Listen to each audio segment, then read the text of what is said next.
అందరికీ నమస్కారం అండి. భగవద్గీత 4వ అధ్యాయము జ్ఞానయోగము 32వ శ్లోకము. ఏవం బహువిధా యజ్ఞ వితతా బ్రాహ్మణో ముఖే కర్మజాన్ విదితాన్ సర్వానేవం జ్ఞాత్వా విమోక్షసే. 32వ శ్లోకం. ఏవం బహువిధ యజ్ఞ వితతా బ్రాహ్మణో ముఖే కర్మజాన్ విదితాన్ సర్వానేవం జ్ఞాత్వా విమోక్షసే. శ్రీకృష్ణ పరమాత్మ అర్జునుడితో ఇలా చెప్తున్నారు. ఓ అర్జున, ఈ ప్రకారంగా వివిధములైన యజ్ఞములు అన్నీ వేదములలో చెప్పబడ్డాయి. ఈ యజ్ఞములన్నీ కర్మల వలన ఏర్పడ్డాయి. కాబట్టి ఏ కర్మ చేసినా అది ఒక యజ్ఞంలాగా భగవంతుని పరముగా చేయాలి.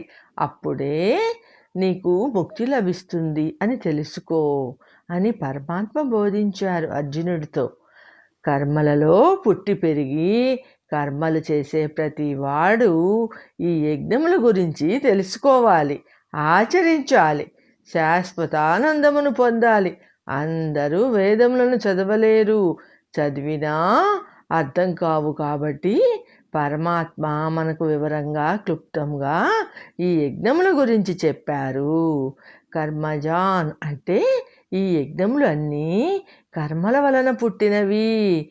ఏ యజ్ఞము చేసినా శ్రద్ధతో, నిష్ఠతో, భక్తితో చెయ్యాలి. కానీ ఏ ప్రయత్నము చేయకుండా సోమరిగా కూర్చోకూడదు.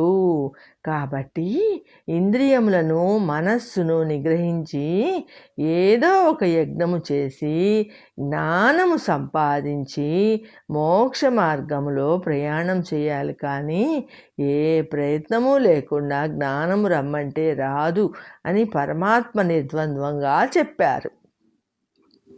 ఒక్కసారి ఇప్పటి వరకు ఎన్ని యజ్ఞములు చెప్పబడ్డాయో తెలుసుకుందాము. శ్లోకం 25లో దైవయజ్ఞము, బ్రహ్మయజ్ఞము చెప్పబడింది. శ్లోకము 26లో ఇంద్రియ సంయమనము, శబ్దము మొదలగు విషయములను నిరోధించే యజ్ఞము చెప్పబడింది.